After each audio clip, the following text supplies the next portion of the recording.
Alan Hatherly, 2024 short track champion. How was your race? Yeah, I mean, super tough race. I think in a 20-minute short track like that, the gaps between the riders is really small. I think it's kind of slightly a mental game.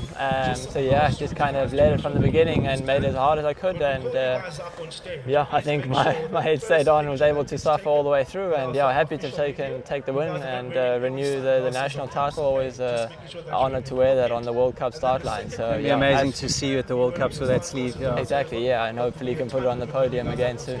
Speaking of World Cups, I've got 6 questions for you. How different is your pre-season training being Olympic year to a normal year? Any insights there?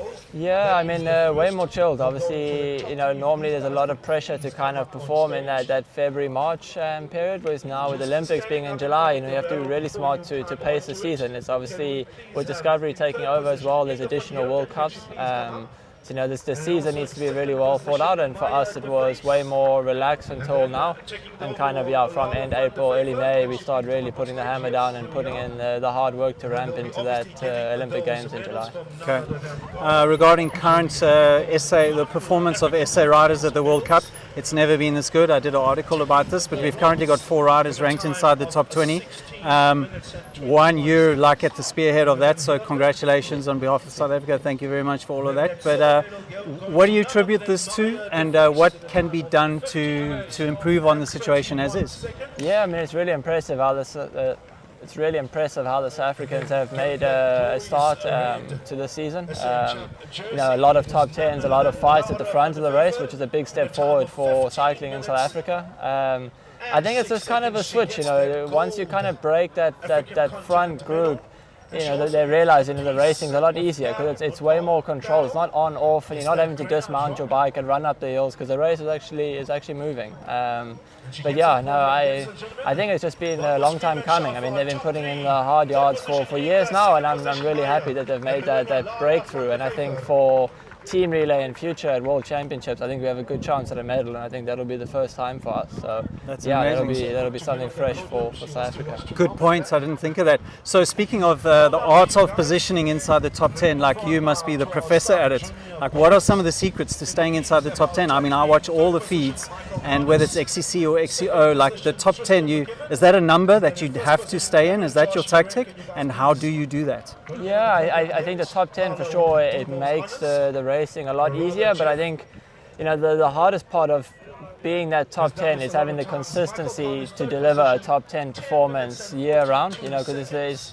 no point aiming for top 10 if your shape is up and down. You get to that top 10 and then fall out the back, and then you're deep anyway. So you have to be able to get to top 10 and be comfortable to do it. And on the track there's a lot of fighting to hold that position. Yeah, exactly. And I think like for me, I'm fortunate in a way that I've been able to be in the front and in the top 10 for some years now, and I kind of have a bit of respect in that front group. So when I'm there, I'm not getting chopped up and pushed to the back. I'm kind of let or allowed to stay in the front and kind of defend my position quite easily. So you're one of the statesmen. Yeah, it helps a lot. Just how frantic is the first 60 seconds of a World Cup XCC? Like, how mull is it? Yeah, I think it looks insane on TV. I think a lot of it, I mean, for me anyway, I get carried through by the adrenaline. I think the biggest thing is the front row. Everyone has the same agenda of kind of holding our position, which helps a lot. There's not really individuals that want to try right away in the first 60 seconds. So we end up lining up and then kind of defending the front in a way. And it's only really like as it gets to single track or pinch or something, and then everyone really lets loose to try position fully. So yeah, it's if you're starting on the front, it's actually not so hard. If you're second, third row, it's an absolute nightmare. You're getting chopped up and a lot of elbowing and stuff. Yeah, just trying to keep it upright, really. Nice. Last question, the new Scalpel. You're racing the new Scalpel now, but I believe you were riding the new Scalpel way back, doing some developments on that.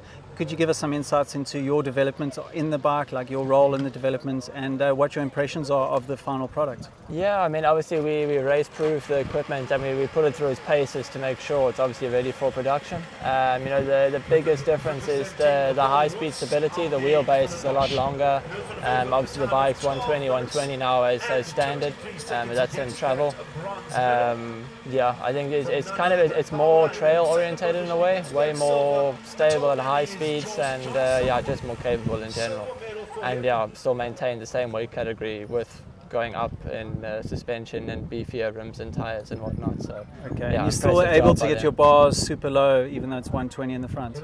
Yeah, kind of takes a bit of work with the stem and bar just to get comfortable, but it's a bit of a balance at the minute, you know, because kind of the standard is, you know, big droppers, big suspension, big rims and tires. So, you know, you need to kind of find that happy point with weight and obviously capability between the bike, and yeah, I think we've hit the sweet spot here. Okay, cool. Thank you so much. Congratulations and best of luck for the rest of the year. Cheers, thanks. Thank you.